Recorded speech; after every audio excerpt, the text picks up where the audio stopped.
Pia Silvani has been a friend of mine for these many years. How many years? Oh, God. I don't know. Yeah. But we worked together on something that both of us were a little iffy about, the PetSmart thing. You remember working on that? And, we're not exactly sure that it was the right thing to do because they certainly didn't do what we suggested. In many cases. And in some cases, I think it did work. But it was just difficult in some cases. So we've been together a lot. And I don't know if there's anything else I can tell you about her, except for she's very good, and she's an interesting speaker and a fun speaker, and have a good time this weekend.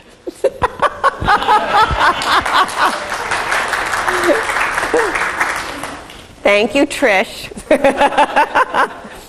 It must be close to 15 years. Yeah, something like that. Yeah. And it's really nice. Trish and I, we did a workshop one time, East Coast meets West Coast, and we had our beliefs. Hi.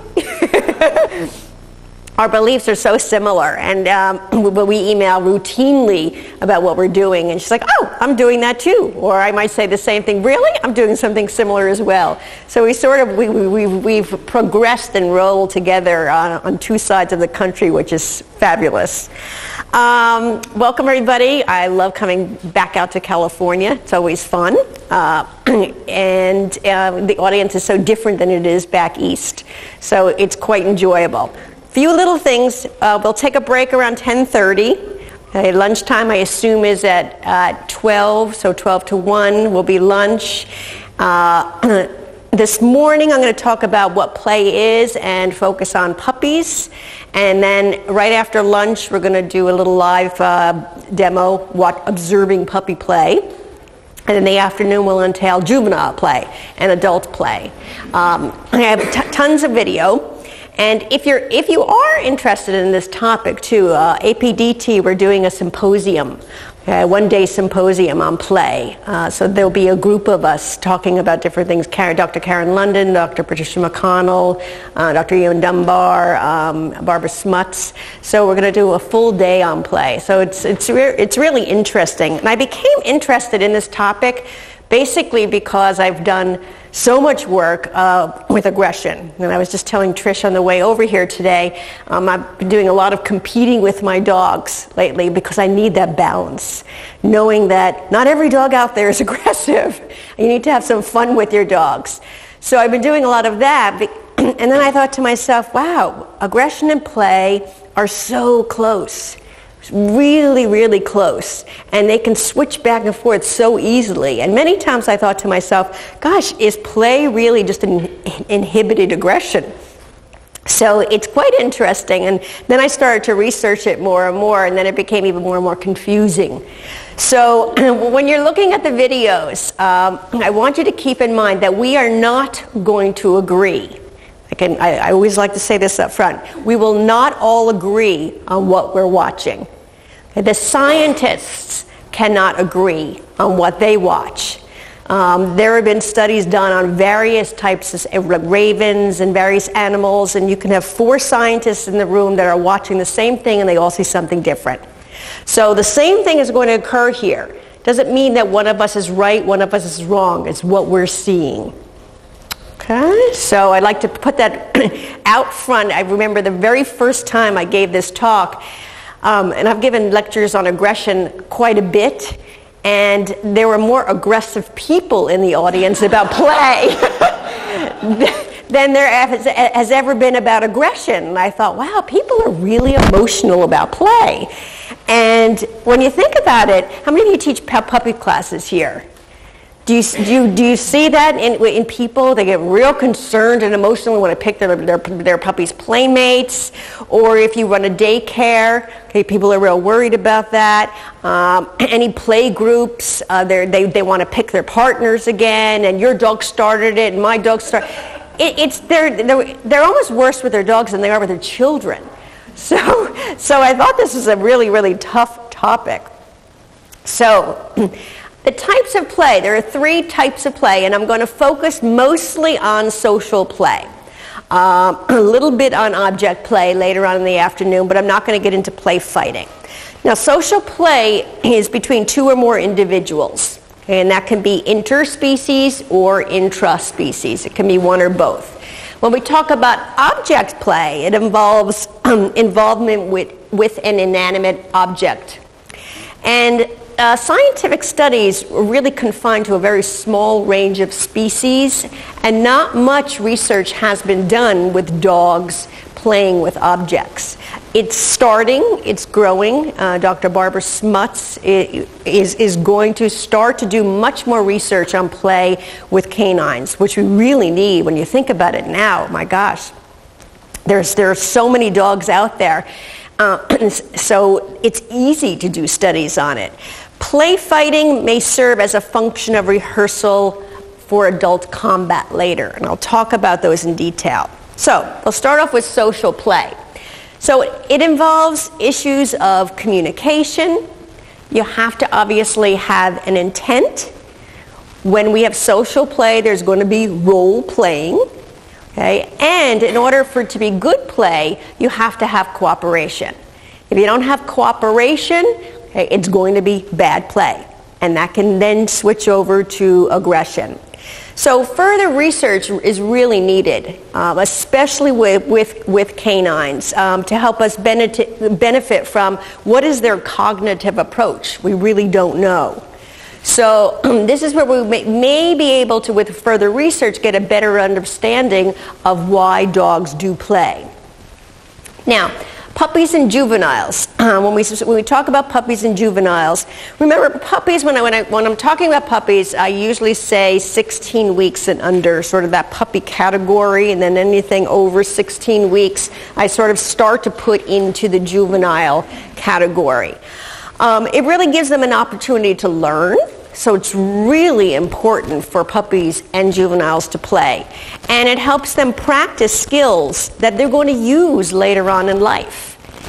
And if you've seen some dogs who interact with other canines, and it's almost like they don't know how to speak dog. And then if another dog gives some kind of a signal to that dog, I want to interact, I want to play, okay, sometimes the dog might back up. It's as if he doesn't understand the language. So you can see most of the time, if they don't understand the language, they never had the benefit of playing with their own species when they were younger. So it really is important, especially with singletons. If singletons are born, it's so important for a breeder to get that puppy out and find another litter, okay, where this dog can actually interact, because again, there could be large problems with a singleton later on. And unfortunately with puppy mills, a lot of times with these puppy mills, they're just taken away and they're not with litters, or they're thrown into packs of other dogs at various ages, so they never get that skill. Now, with adults, it leaves most people unable to really associate with any particular function. Okay, is there a function when adults play? And most adults, and this is even with humans too, we don't play as much. When you think about it, when you're a child, you're playful. You make up games. You want to play with your friends. You might hike through the woods and you skip over rocks and you're playful. Well, I guess, but I still skip over rocks now, so I am a playful adult. I like to play. But really, we do, as adults, we don't play as much, okay, as we do when we're children. Dogs are the same. They're absolutely the same. So when my clients come to me and say, I really want to get my dog into a play group, he's 4 years old, you kind of look at him and you say, maybe he doesn't want to play. And I know with my dogs, you probably have seen it with your dogs too, as they've gotten older, Gwynnie, my female, she loved to play when she was younger. Absolutely loved it. And all of a sudden she turned 3. She really doesn't have any interest in it. She would rather play with me than she would with other dogs now. And I used to always use her in puppy classes. I used her as my partner with timid, shy dogs to encourage them to play, and she just doesn't really have the interest in it anymore. So explain that to your clients, that all dogs are not meant to go to daycare too. And how many of you run daycare? Anybody here? Do you see that with the older dogs too? Yeah, it's just, daycare is probably great for labs until they're 10, right? That'd be beautiful. Labs can play in daycare until the day they die. But you start to see what we see in our daycare too. When they hit like 1.5, they're done. They're done. They don't really need to play every day. And then they start to get a little grumpy, a little bit edgy. So again, we're not really sure with adults. Again, it could be associated with high arousal. Now, with object play, it's a performance of randomly ordered behavior patterns that are actually used out of context. So, for example, when a dog is playing with a particular object, and I'll show you some video and some photos, it can be the same behaviors that they use when they're in a predatory mode, for example.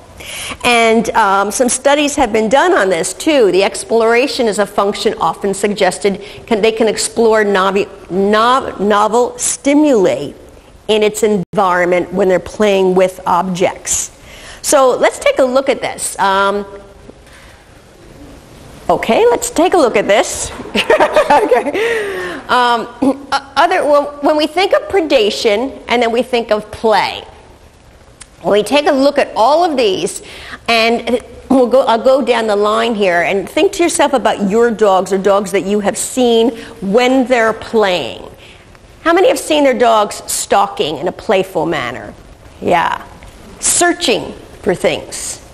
Okay, finding objects. Chasing. I mean, that's play all the way. Pouncing. They've got an object, pouncing on it. Okay, takedowns. All right, big time. Nipping. Okay. Grabbing. That could be an object. It can be the leg of another dog. Tugging.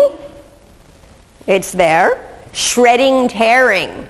Especially soft things, items. Yeah. Pinning. Shaking. And well, of course, we all call it kill it, kill it.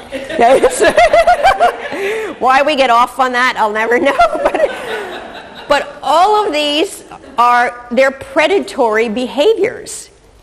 But they're also play behaviors, aren't they? So, but they're out of context at that time.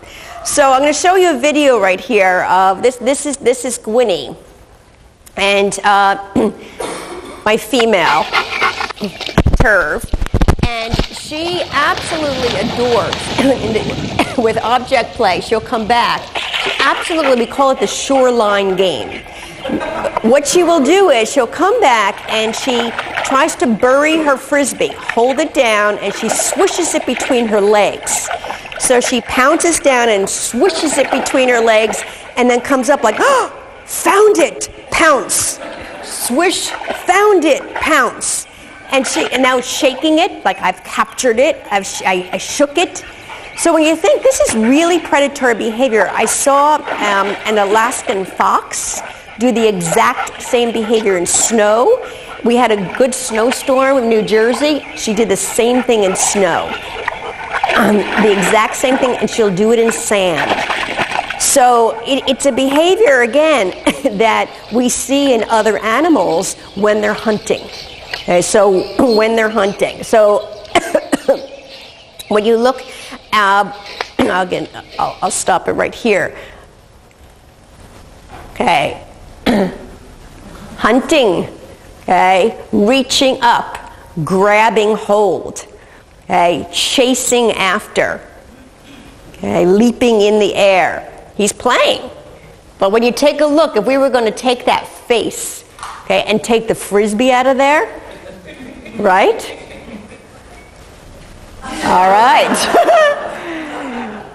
Take the frisbee out of there.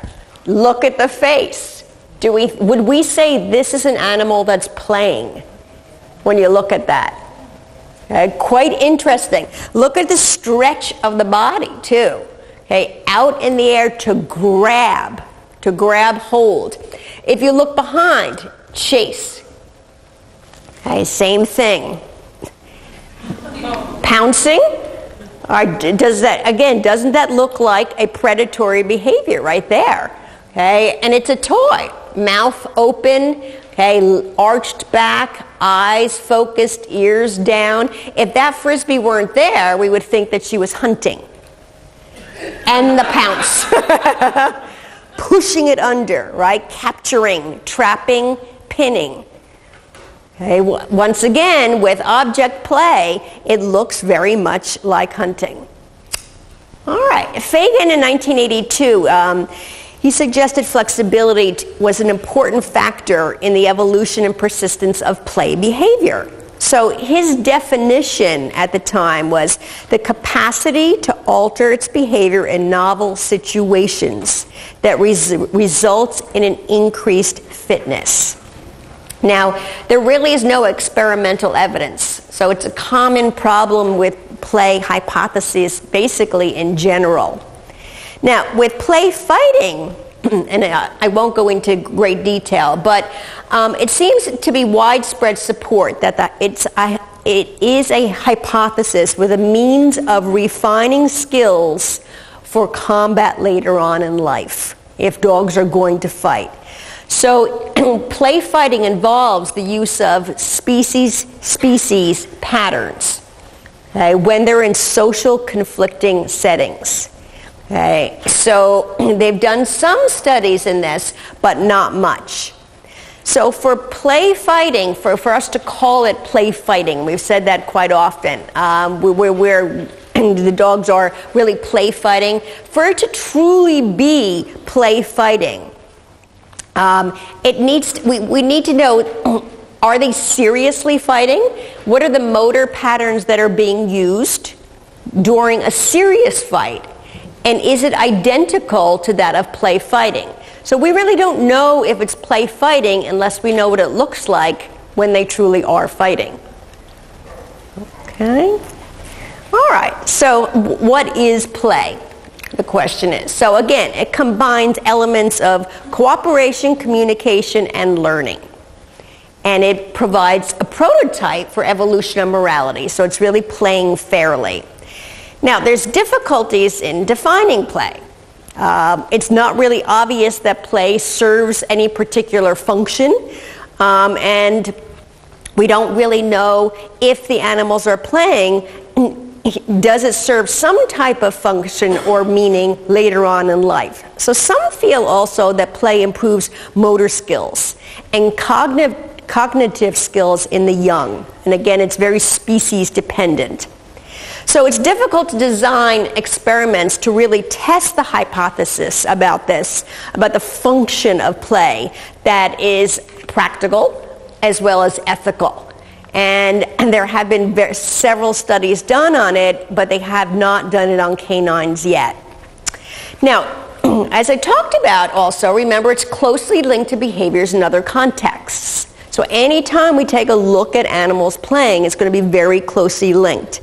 So play is not only a category of behavior, but it defines the state of the animal as well, the mental state of the animal. And it's just like us. We don't feel very playful if we're in a bad mood, if we don't feel good.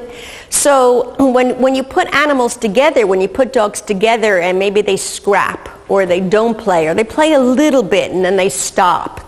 Okay, we can't just say that the dog is not playful. He just may not be in a good mood that day. He may not feel well. Taking a look at daycare, a lot of dogs in daycare also, that might be the only exercise that they get. You know, maybe once a week they go to daycare. And think about that. If you ran around and played all day, one day a week, would you be sore? Yes. Yeah. Probably, and that's a lot to expect. And a lot of pet owners say, well, gosh, you know, why are you giving him rests? Why is he getting nap time? Well, they can't keep playing for 8 hours. Hey, if we watch animals play, 5 minutes is a long play session. It's a long play session, especially for an older dog. So we kind of call them the weekend warriors. You know, they go out there and they play, so we don't really know. So therefore, we really must determine what is the dog's motivation and what is the context. Now, how do we really know what the motivation is? We really don't know that. So play behaviors are inherently similar to non-play behaviors. So one might interpret it one way when another is going to interpret it entirely differently. So therefore, from a scientific standpoint, it's really difficult to define what play is.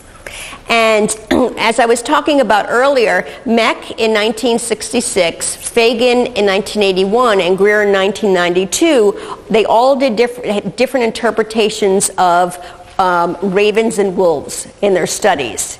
They all looked at them in there's 3 separate studies done on this, and they all saw different things.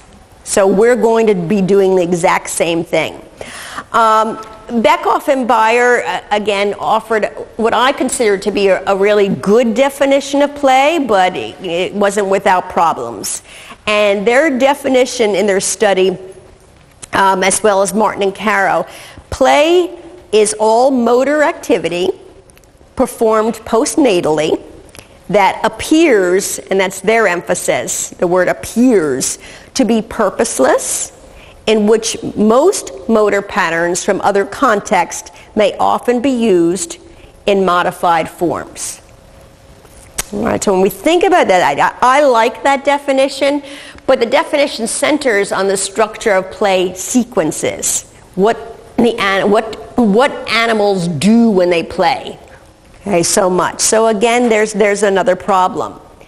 Now, there's something called, in 1912, there was something called the pleasure theory. It's about motivation and pleasure. And again, it's a difficult theory to test.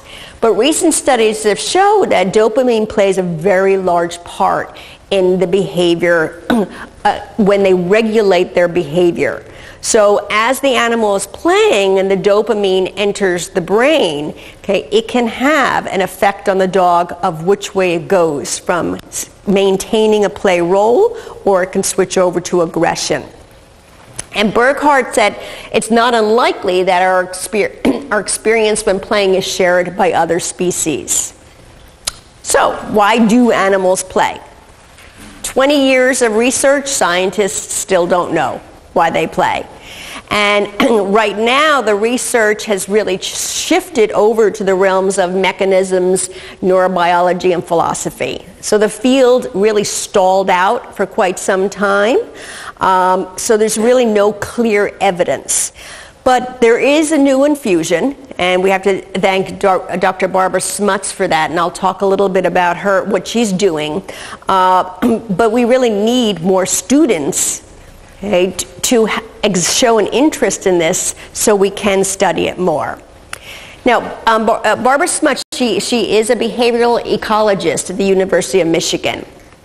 And again, in her studies, she wondered how dogs play. So along with Erica Bauer, her graduate student, what they did was they took a video of more than 100 hours involving 810 separate play bouts between 20 different dogs at various pairs and various triads. And then what they did was they took an ethogram and they examined it through an ethogram, the interaction frame by frame in slow motion, to detect very subtle and rapid behavioral changes. And this is why we're never going to be able to agree on what we see. The result: a single 1 minute and 45-second tape took 2.5 hours to review. So when you think about 100 hours looking at 810 separate play bouts, and if it took 2.5 hours just to review 1 minute and 45 seconds, we're not going to see anything. Because we know how fast behaviors occur. It's things we don't even see. How many times have you turned around and like, I didn't even see that. What happened? So I thought about, and again, eventually with all the video that I have, I really almost want to just cut it down and do everything in slow motion so we could take a look at it. And recently, I worked with 2 dogs and could not see it. When I slowed it down, I said, what caused these dogs to go from play to fighting? Didn't see it. Look, I reviewed it with my staff over and over and over again to see if anybody could catch it. Nobody could catch it. Then we slowed it down. And what it was a slight nose punch right to the chest. It happened so fast that none of us saw it when it was at regular speed. But when we slowed it down, it was even difficult. Okay, we saw it slight, and why that would bother one dog, who knows? We don't know. So, Beckhoff he studied lots of animals, domestic dogs, coyotes, wolves, foxes, and hybrids. And in his studies, he wanted to know, what do animals do when they play? How do they develop? What's the development of play? How do they communicate their intent to play? And does it serve any possible function? And why has play evolved? Now, in his studies, he showed species differences is a huge species difference in social play, obviously. There were significant differences in individual litter mates. And how many of you have how many of you have bred litters of puppies or seen litters of puppies? Yeah, you can really see the difference. And it can be hour by hour, day to day. Okay, as they get older, they start shifting their play as well. There's a big difference in how dogs play according to their social rank as well. Sex differences were few. He didn't see a big difference between males and females, the way they play. And there was a uniqueness of how animals communicate their intent to play. So how is it communicated? He further wondered how did they know they were playing? You know, do animals really know that they are playing? How do they communicate that intent or that desire to play?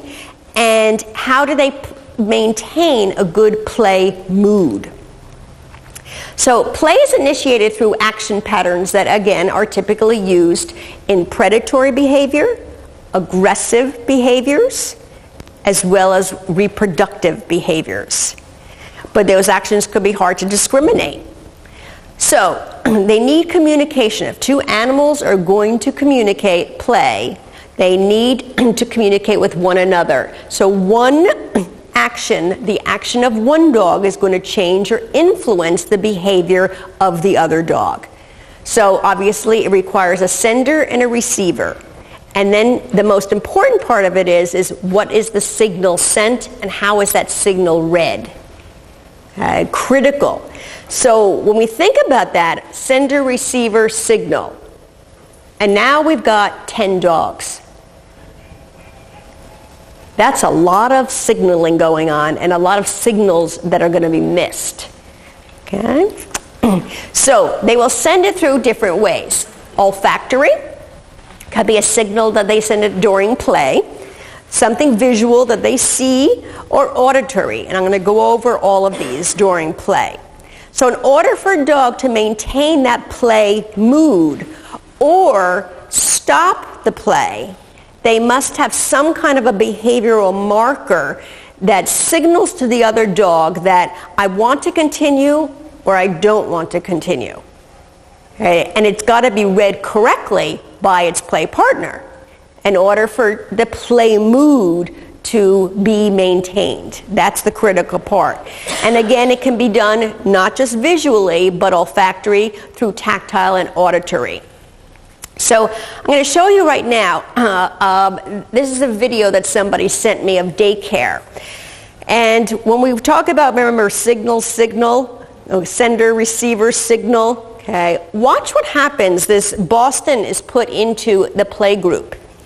Okay, and the play group was already there. We'll go over this. I'm not going to quite tell you right now because I don't want to ruin this. But I think to myself, how in the world can this Boston ever read any signal that's going on here? So let's take a look at this.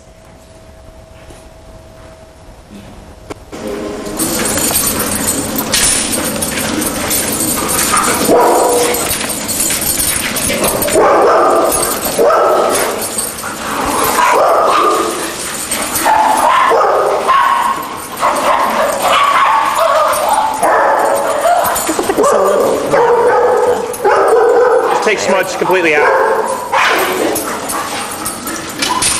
Now, basically, this poor little thing is being hazed by this pack of dogs. And when you look at him, you think he would like to play, but what signal is he getting? And from whom? There's vocalization, there's barking, there's chasing. There's absolutely no time for this poor dog to be able to read anybody. It's like he's been thrown into a wild pack of dogs, and nobody's communicating with him. They're just all hazing him.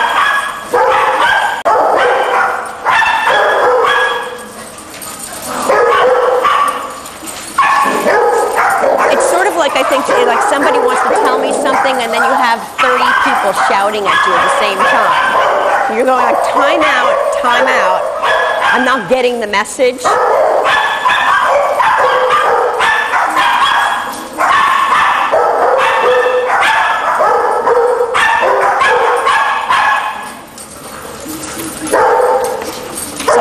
we've got some displaced behaviors in there too. So you can see this poor dog is in complete conflict here. And he's looking for a play partner, isn't he? He's really searching for a play partner.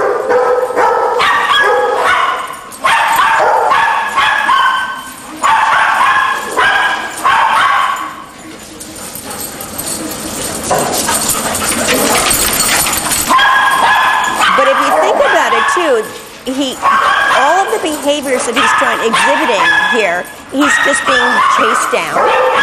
There's no means of escape. There's no place to hide. He's out in the middle.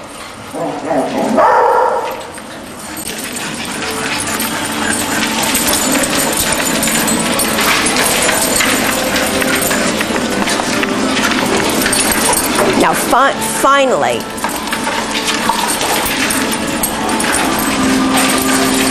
he was able to at least get a sniff in.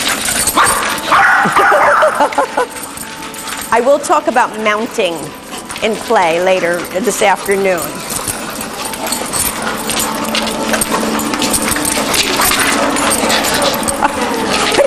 They must have added a new one in there. Well, this is not exactly what it is. That's this afternoon's talk. But you can see there, and especially, and this is why I think it's so important with play groups, I'm really, really fussy, maybe too fussy, about it never looking like that. To me, that's just so unfair. And I don't know if it's because personally I don't like big crowds of people around me, but to me that's just unfair because there's no communication going on there. It's chaos. It's just sort of just chaos. And to put an animal in the mix of a group of dogs already that possibly have established sort of a social group, their own group, and then to throw one in there, and you can tell, like he was the new guy on the block. But, slow introductions to make it so, again, he could communicate and realize who is this new group, what are this new group of people that I'm with here? New group of people, new group of dogs, who are they?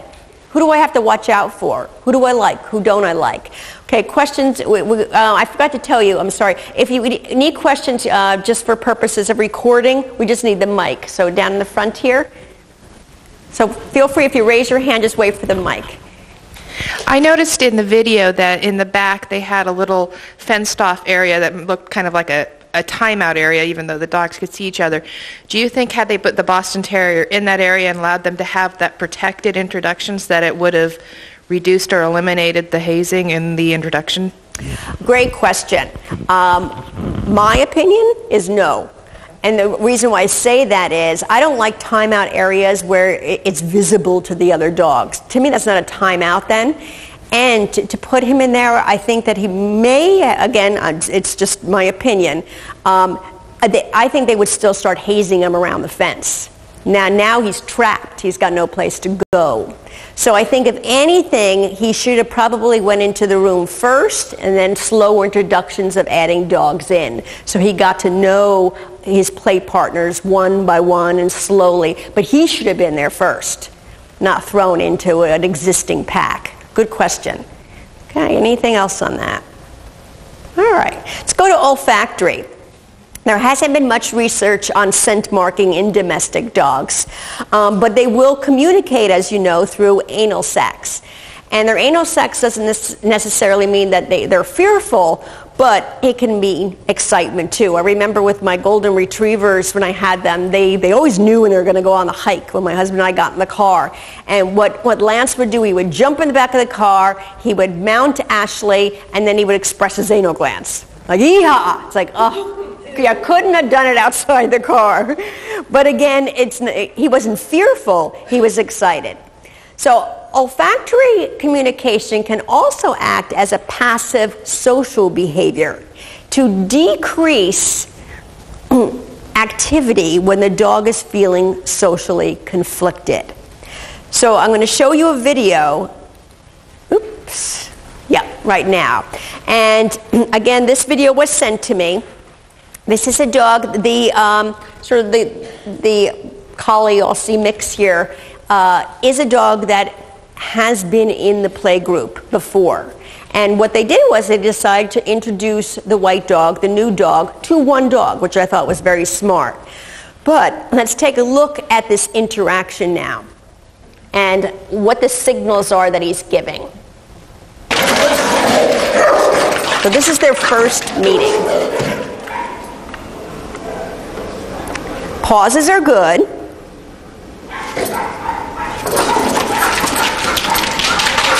But watch where the white dog goes each time.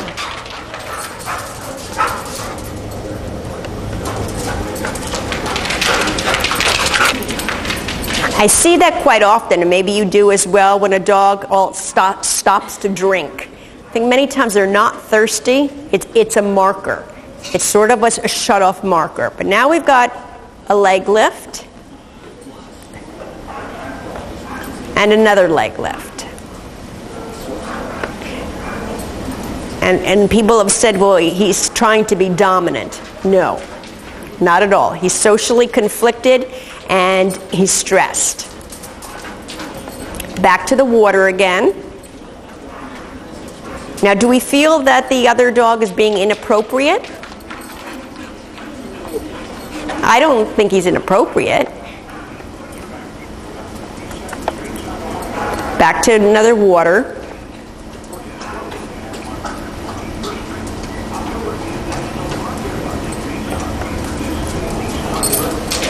And someone did ask if the white dog was deaf, and he's not. Okay, back to hiding again, looking for a spot.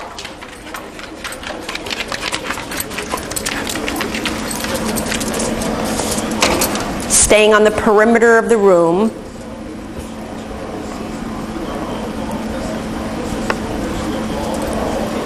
A little bit of sniffing, that could be a signal right there. Okay, so that mount right there is probably to elicit the dog to move, to run, to play. Again, it's not dominance. But again, back to another spot, hiding spot.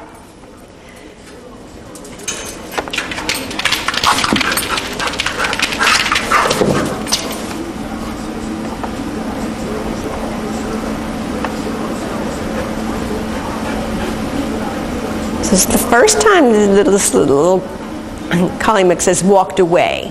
Watch what happens now. Finally, I can greet.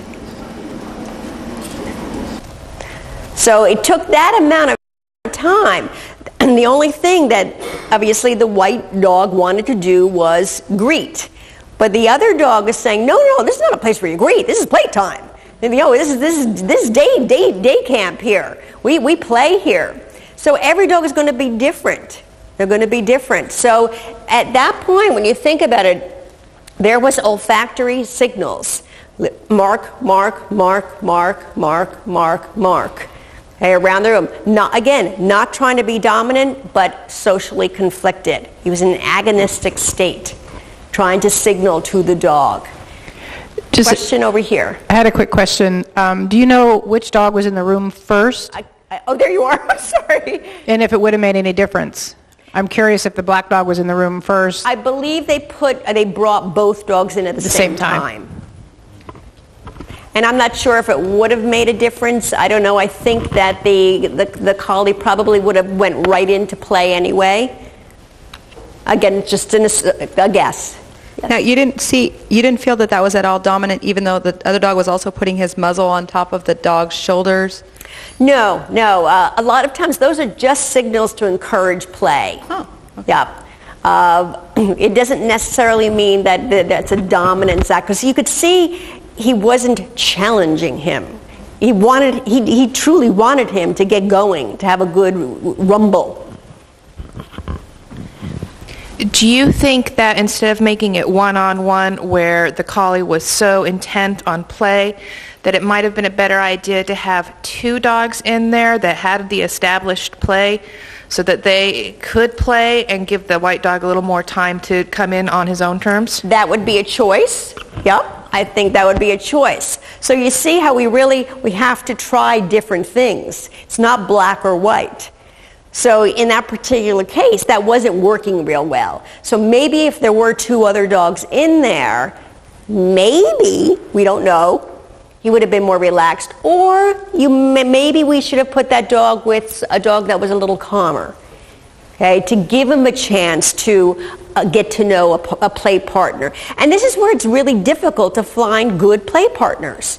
When I looked at that, I thought to myself, well, they look like they would play together. You know, they're both sort of herding breeds and they will do the same thing. But we're guessing. We're we're guessing until we see the interaction. So I probably would have pulled that and tried the white dog with another dog. Because I don't really think the collie was being inappropriate. We just wanted to have a good time. Question back? When dogs behave like the collie, where they're, maybe just too eager to play, and they don't seem to be getting that the other dog is not comfortable, what is the appropriate thing to do to maybe try and have them be able to establish a relationship where they could play? Because to get the one that's just too exuberant to kind of back off a little bit and let the other dog have an opportunity to figure things out. Good question. It's a difficult one to say. I have to say I probably would have let this go as it did because it never escalated to anything. Okay? Do I think that the white dog was suffering? No. I don't think he was having a good time, but I don't think he was being traumatized. I don't think he was suffering. I may have switched the groups around, though. I may have just pulled it a little bit earlier. I don't know. Again, not being there, it's just watching a video, or put in another dog into the pack. Who's to say? We don't know. If there were other dogs in there, maybe the white dog wouldn't have done anything then. He could have just sat in the corner. Again, these are little things that we always have to test to see. And in our puppy classes and in our we have supervised play groups as St. Hubert's. We call it Rompin' Rovers. We're always changing it around. And we find that I pull the shepherds all the time. If we have a group of shepherds, I feel badly for them because it's when you think about it, it's hardwired in them. They don't belong with the labs, and it's nothing against the labs. It is nothing. They're just a different play style. And the shepherds get really freaked out. They're going, God, you guys are out of control. And they turn into like police officers. They're out there and they're trying to keep them together, and then they start to get aggressive, and then they're not having fun. So last week I pulled the 4 shepherds out and had them play together. They did beautifully. Beautifully. And it's their play style. And again, it's reading it. It's matching them up, and that's the hard part. Oops. Okay.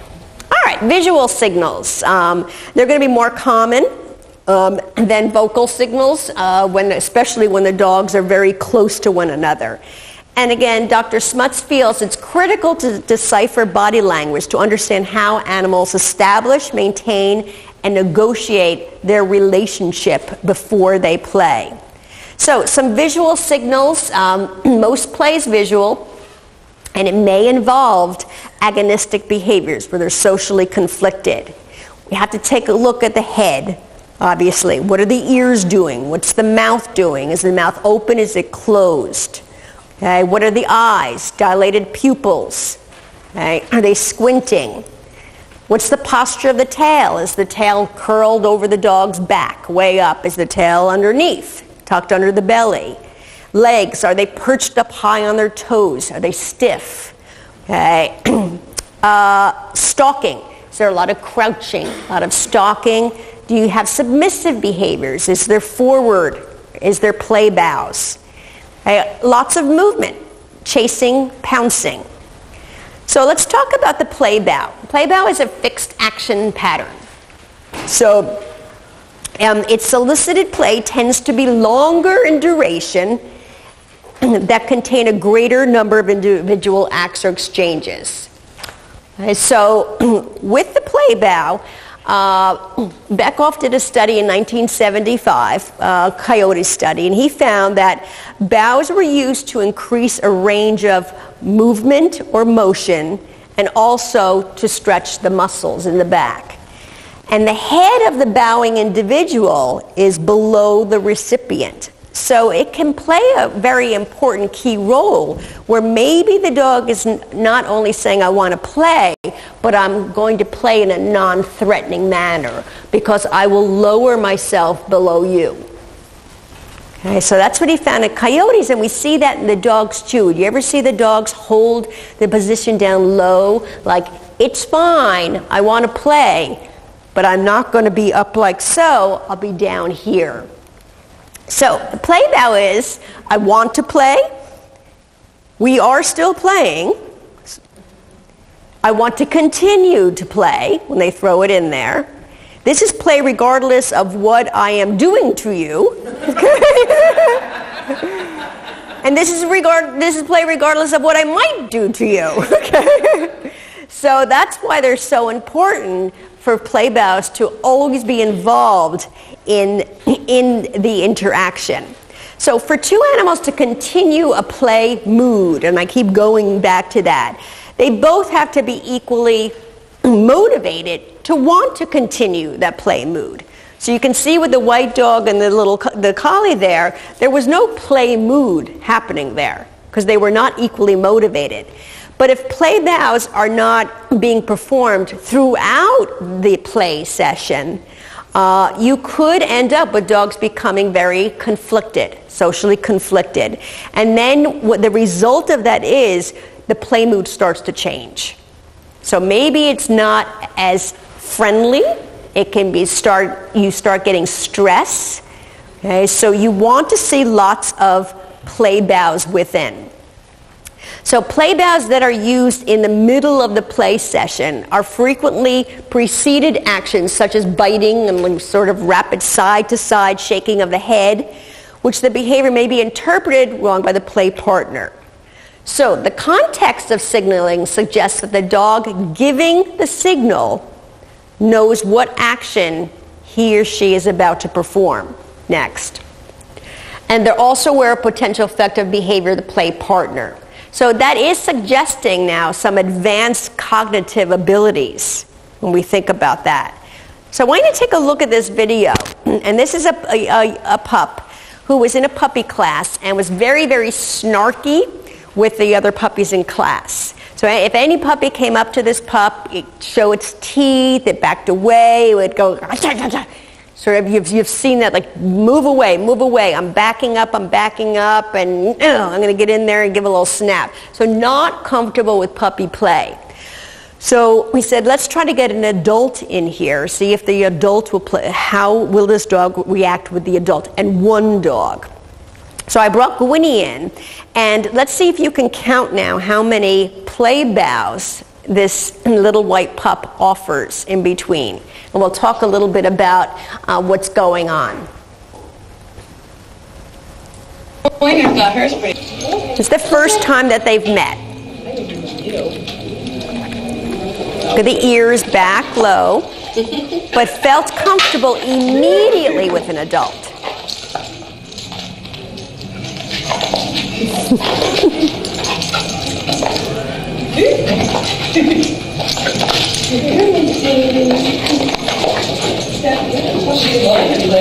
But take a look at the ears too. The ears are always back. So is the puppy totally comfortable?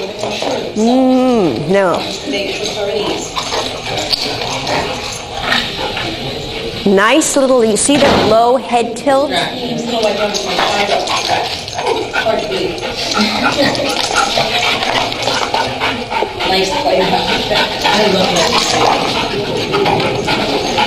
Nice signal there. Nice shut-off signal.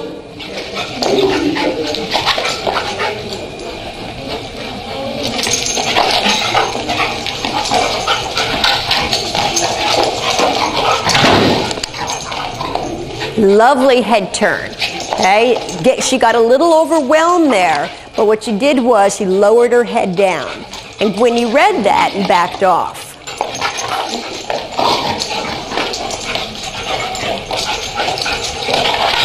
And if you listen to, there's no vocalization, is there? It's quiet.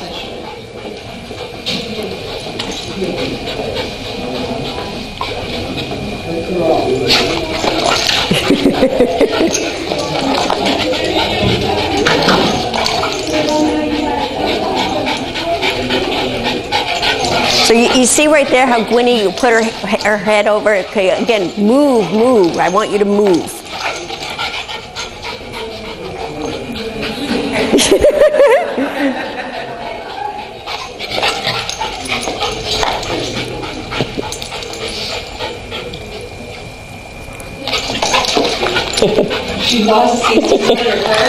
Now we're going.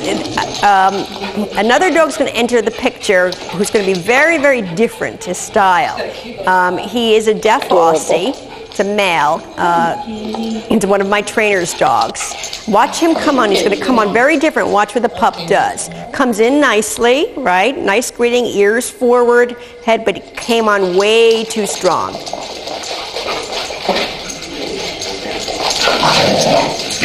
And look at the difference in the puppy's body carriage now. Tail's tucked, down low. Ooh. Get some snapping in there.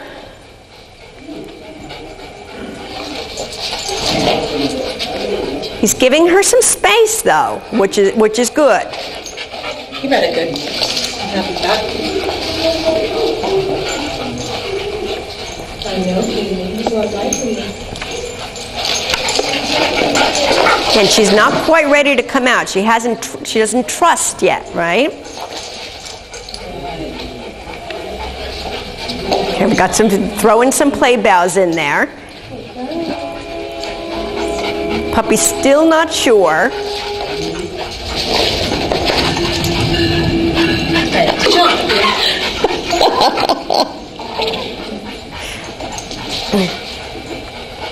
And very interesting with Gwynnie, when I worked with Gwynnie as a puppy, I never threw her into a pack of dogs as a puppy. She only played one-on-one. She never played with a group of dogs. And notice now, when there's three, what does she do? Backs off. Ooh.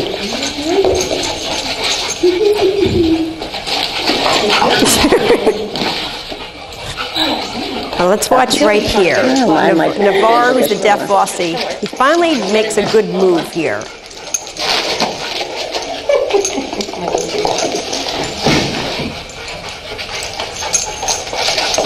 Puppy's getting a little more comfortable. He needs to learn that too, so it's a nice experience for him.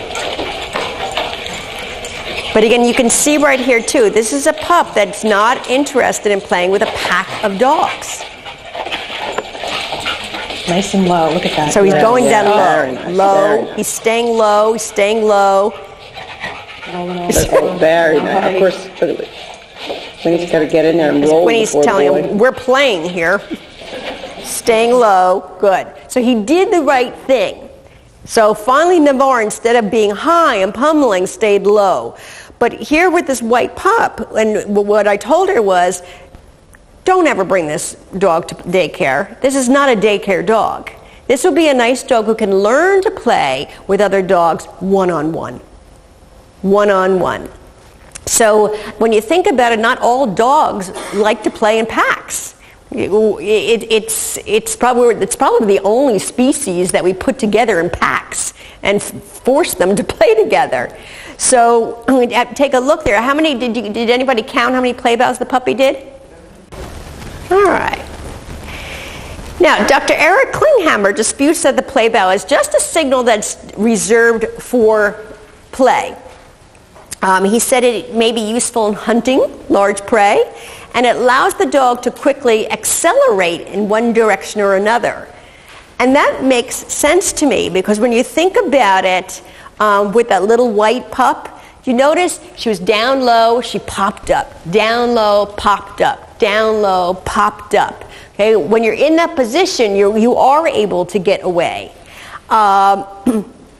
Dr. Pamela Reed, she had brought her Saluki to Wolf Park. And he said, Dr. Klinghammer said, let's put him out in the bison field and see what happens. So she said, okay. And so Shaheen, what Shaheen did was, Shaheen went down low into a play bow in front of the bison. So do you think that he was saying, let's play? No. So that's why he disputes that fact. And also, Dr. Coppinger feels that the play bow is an indecisive and referential behavior. So there's a combination of not only predatory but hazard avoidance behavior, which again makes sense. When you take a look at the little white puppy, I saw lots of sort of hazard avoidance. Like, I'm not sure because the ears are back, she wasn't totally comfortable, so I'm going to get down low, but I'm able to get away quickly. Okay, as I go into the play bow. So it can be used when the stimulus is overwhelming. Right, so that little white pup definitely used it in that sense. Now, here's where you're going to see really, really nice greeting. Sue Sternberg and I do, every year we do an instructor training course in April, May at her place. And what we do is we put shelter dogs together to greet and then to observe some play. So these are two male dogs. They're both similar in age. They're both neutered around 7 months, 8 months, between 10 months maybe. And they're going to greet. Now the interesting part is when we talk about hazard avoidance, what I want you to take a look at is the greeting, the posturing, how their comfort level starts to develop then into a play mood. Again, this is first time greeting, so leashes are kept on for safety. So we take a look at tails. High, very high. Up on toes. But they're taking time to greet.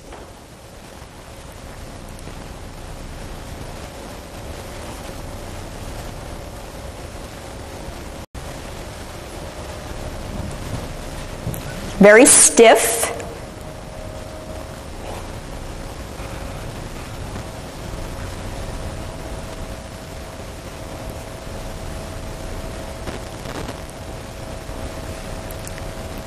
Okay, a little shift around. Again, they're trying to figure each other out here, a little testing. Okay, you see the quick spins. You know, I don't want to turn my back to you yet because I don't know you very well.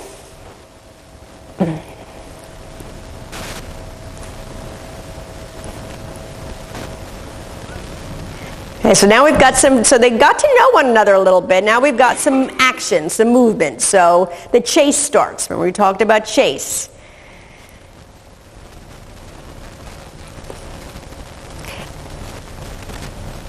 Okay, there you see that play bow. Another play bow thrown in there. Paw up, down again. There was 4 mixed right in there. There was 5.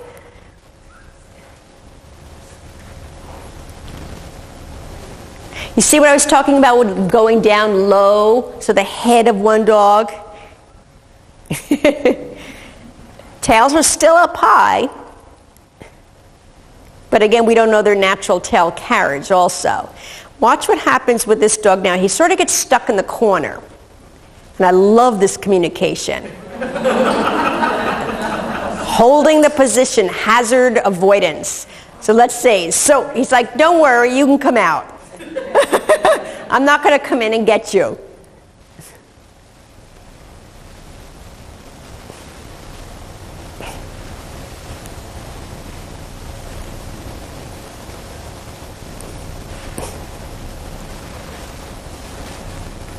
Lovely play by the brindle. Stretching out low, keeping his body low.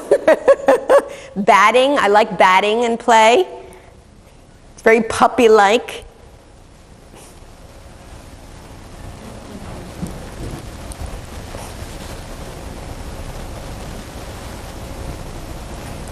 And he's keeping himself nice and low. He's realized, if I keep myself nice and low, the interaction continues.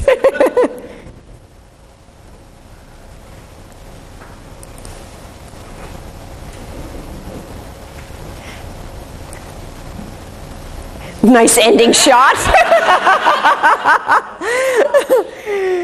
So you can see at that point, you see the stiffness, the greeting. If you threw these dogs with a bunch of dogs, they would never be able to communicate with each other. But they had lovely communication, and they got to develop into, I trust you.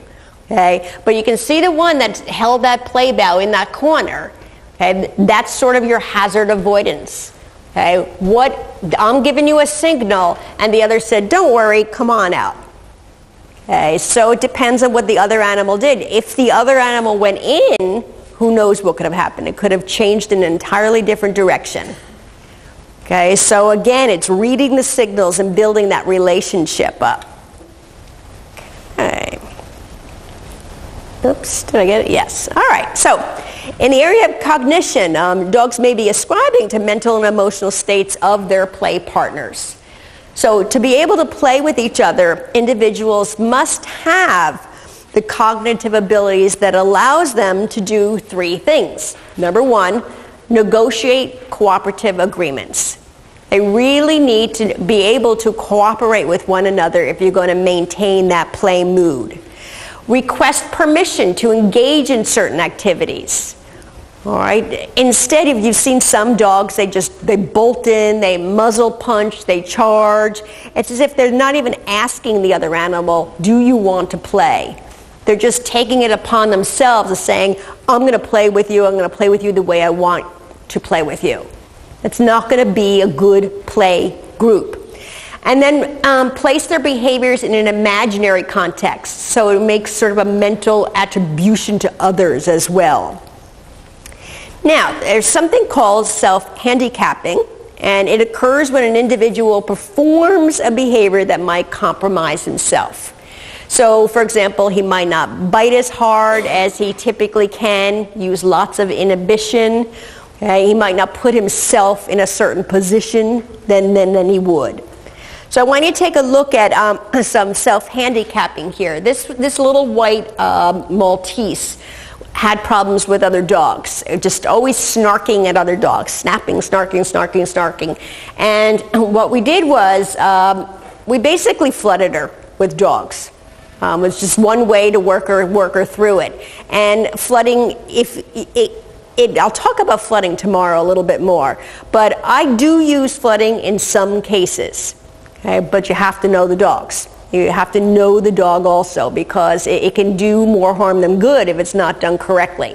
With this particular dog, flooding was perfect for her, because she started to realize that, oops, I'm now around 7 social dogs here, and I'm not going to be snapping at 7 social dogs. So we slowly then withdrew them after we flooded, and she got to the point where she attempted to play. So what Gwynny's doing here is she's self-handicapping, because she can really, if you think about it, Gwynny could probably squish her.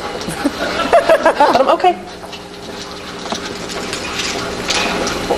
Autumn, okay. So here's where, again, we have 3 adult dogs in here. So we've taken away several, and this is after many trials of this. So she's used to being now with larger dogs. Oh yeah. So. Okay.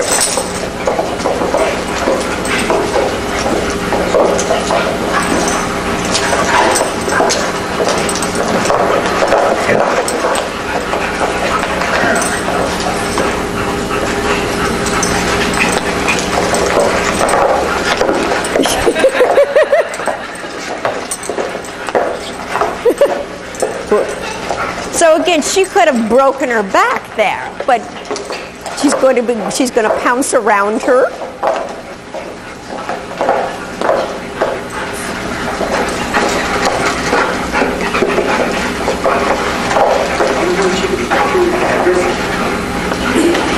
Interesting.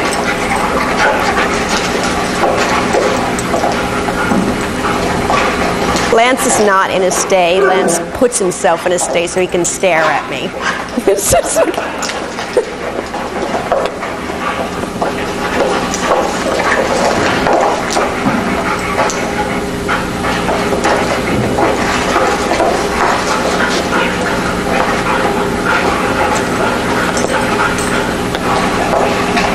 And you see how she's going in very gently. She's barely even touching with her nose.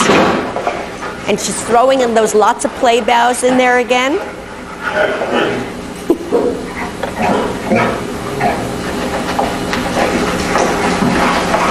Look at that. Ooh, ooh. God, it touched me.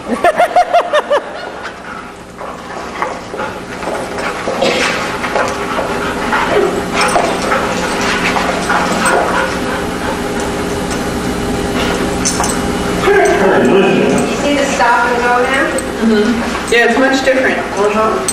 Much different. And she's giving nice cutoff signals. I mean, she's going into, she's putting herself into these downs. She's also getting a little tired now. You see that?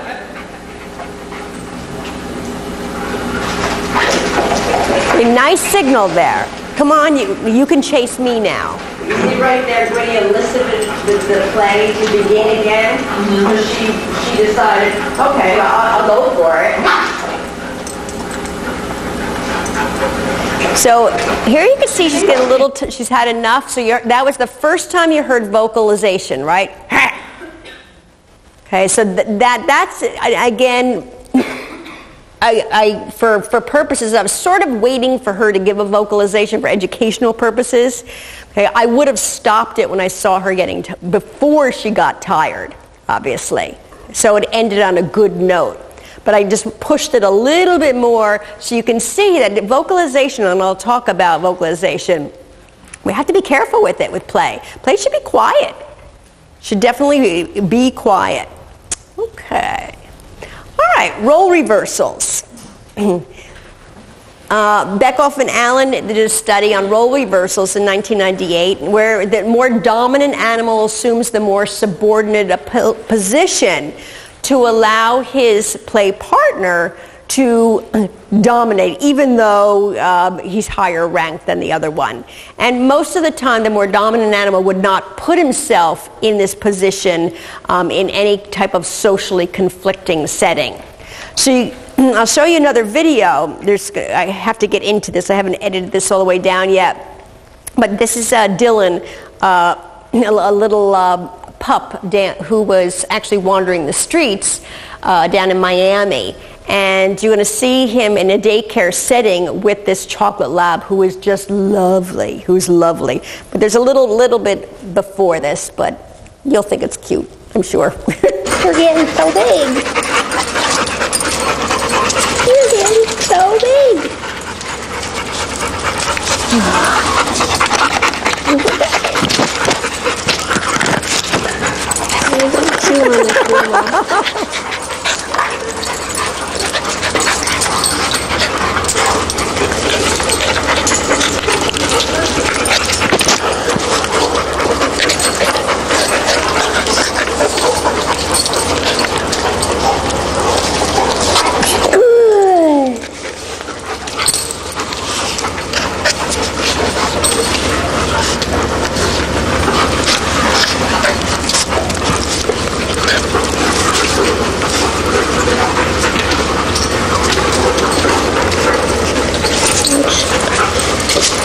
here, silly boy.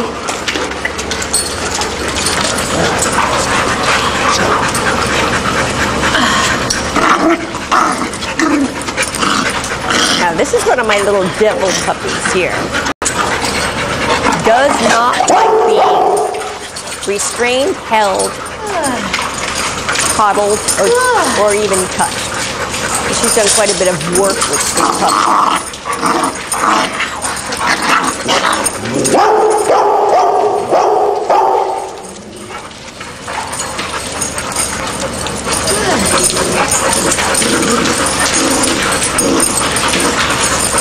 You can see the dogs playing in the background too. There's not much inhibition in this puppy.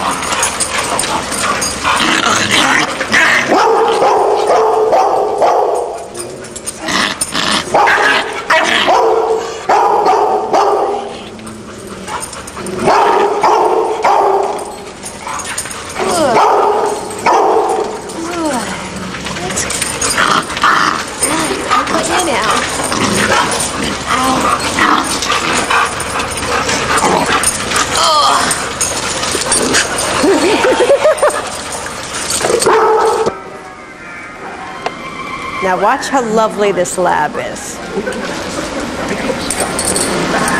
I mean, he's never going to put himself in this position if he's socially conflicted.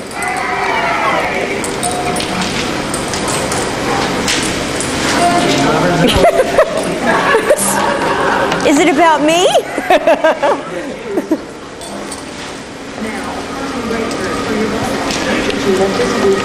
I mean, is that lab not wonderful? Did you put that post up on the shelter dog list or no? Not the book and video? No, I didn't. It's okay if I do, or? Yeah.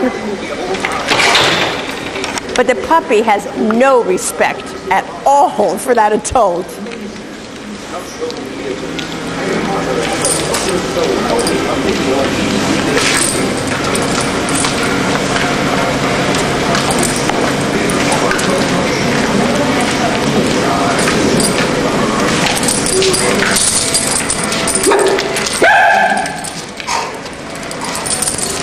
Now watch what happens.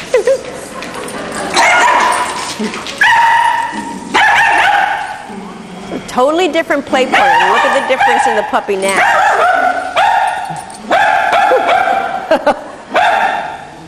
God, what happened to my life?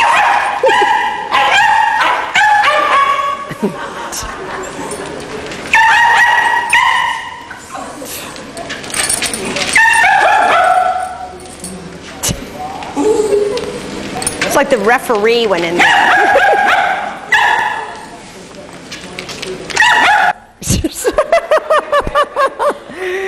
So lovely behavior on the part of the lab. Okay, total role reversal there. Okay.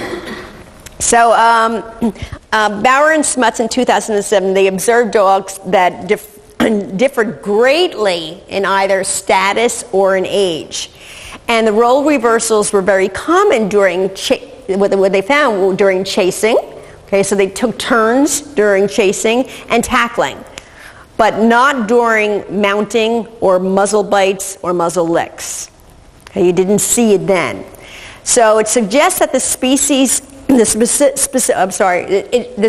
was that the specific dog or the behaviors being observed really need to be considered when you're deciding whether play can be potentially problematic. Okay, so that's really, really important, knowing what each animal will offer to the other to keep the play mood going. All right, why don't we take a break before I get into auditory and then we get into puppies. And in 1972, Fox was interested in auditory signals in dogs, and in his study, he decided to categorize them in 5 ways. Infantile sounds, those are sort of the crying, light whimpering, whining. You can even get squealing with infantile. Warning sounds. Warning sounds could be barking, they could be growling. Eliciting sounds, such as howling. Withdrawal sounds, yelping. You hear that a lot in puppies. okay, or also small dogs, and pleasure sounds, moaning. You probably have heard your dog when they're moaning and when they just are content and happy. So with infantile sounds, the behavior might be used when the dog feels frightened during play or maybe even pain. So maybe a dog jumps on them too hard and you get a screech, high-pitched sound. With the warning sounds, the behavior may be used when the dog is becoming overwhelmed. So now he's in the middle of a play session, he was having fun, but now it's getting a little bit too rough. So what he does is he vocalizes, he might give a growl, a certain type of growl, or even a bark, that I'm becoming overwhelmed. With eliciting sounds, it's usually used as an attention-seeking to elicit play. You've probably heard some dogs barking at other dogs to sort of get them going. Okay, if dogs stop playing, all of a sudden you might get a dog that starts to bark to get them going. Withdrawal sounds, obviously, it's a sound that the dog makes when he wants the interaction to stop. Howling in domestic dogs are usually, it is interesting because my dogs howl, and I've heard them howl when my husband and I, if we leave, if they hear us leave, I've come back in and I've heard them go, "Arr!" So it's interesting that because you don't hear many domestic dogs howl. It's usually used when they are in a stressful situation, not so much attention. And then growling is usually used when the dog is socially conflicted. And that's when you're going to get the growling. Now, during play, dogs will vocalize by using the barking and the whimpering and all of these that I just discussed. But to ensure good play, what you need to do is you need to watch out for critical, soft vocalization. Okay, that's what I look for when there's a good play mood. The vocalization needs to be soft and either to elicit or continue without an object accompanied by playful body postures. So as long as it's soft and it's accompanied by really soft body language, then it's fine. Now, Morton in 1994, he reviewed vocalization of 54 different species. And he had 3 important factors that were noted with aggressive-passive signaling. What is the pitch? Usually when you listen to dogs that are vocalizing during play, when the pitch is low, it's usually associated with threats or aggression. When you get the high pitch, okay, that's usually friendly, it could be appeasing, but it could also be fearful, like, ah! Where they screech. So that's number 1. You want to listen for the pitch. Secondly, you want to know, what does the pitch do? Does it stay the same? Does it fall? Does it rise? When the pitch starts to get lower, okay, again, we're talking about threats and aggression. When the pitch starts to go up, once again, it's much more friendly, or it can be fearful. And lastly, you want to listen to the harshness of it. Okay, hostile, raspy, real throaty. Okay, you hear those again. That's not friendly when they get real throaty. Friendly and appeasing signals tend to be more chirpy, squeaky, and higher pitched. So when you hear a dog barking, it can be like, arr, arr, arr, arr, arr, arr. Okay, so much more eliciting versus arr, arr, arr, arr, arr. Okay, that's what you want to listen for during play. Did that sound good? All right. So loudness. How loud is it? It may be associated with an urgency or a signal that, hey, I'm completely overwhelmed here, and I really need to communicate something to you. So how loud is it? When you have an increased loudness, it's usually correlated with hostility or aggression. So think about kids on a playground. They're playing and it's sort of monotone. Then all of a sudden you hear the pitch go up. Okay, it becomes louder and louder. you know someone's going to start to cry eventually. Same with dogs. When they're playing, it can be soft vocalization, and all of a sudden you start to hear it become louder and louder.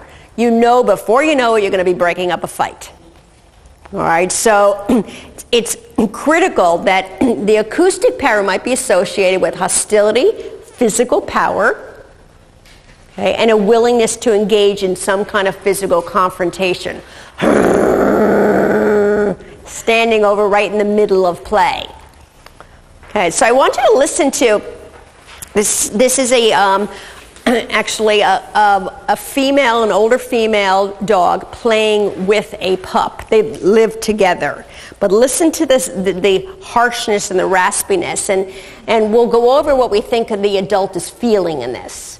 And this is a little bit louder also, I think. We have to clean the floor first. Night, George, night.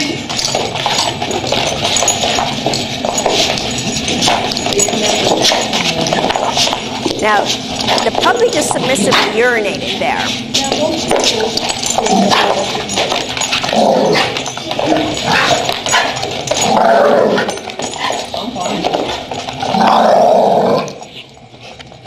Raspy. Of course, it's what people say, but she's wagging her tail.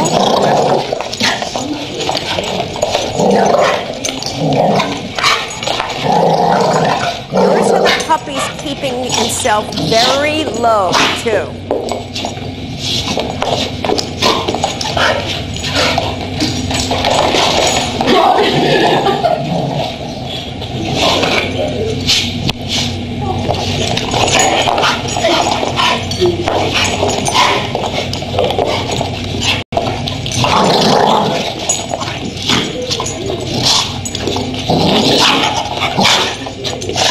And that pitch stays low, doesn't it?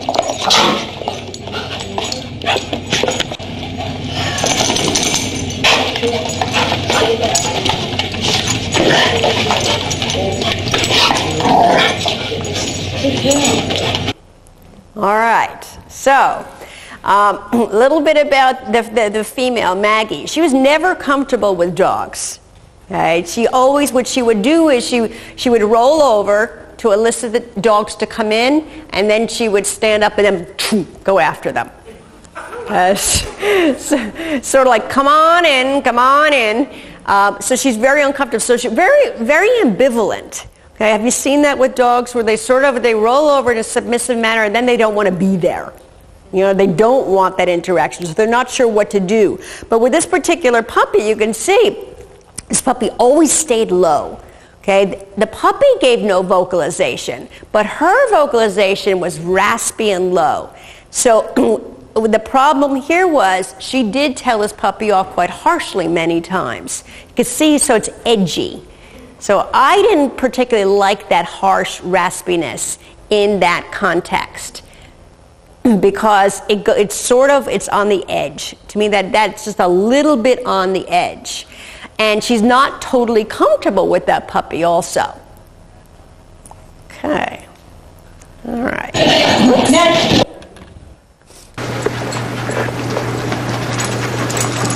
Oh, it has to do with vocalization. Fine.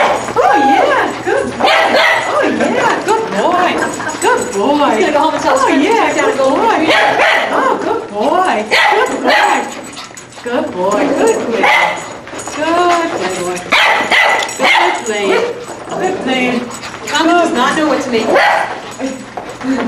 So the little one's barking there. Yeah, it's okay, buddy. You're okay. Good boy. So and I love the signals the golden is giving. Lots of shut-off signals. But notice how the barking stopped once the golden went down. Cause Baxter to go like that. Well, there's a listening signal. See the play bow? So there's a bark for listening, but it's not loud. Yeah, hi.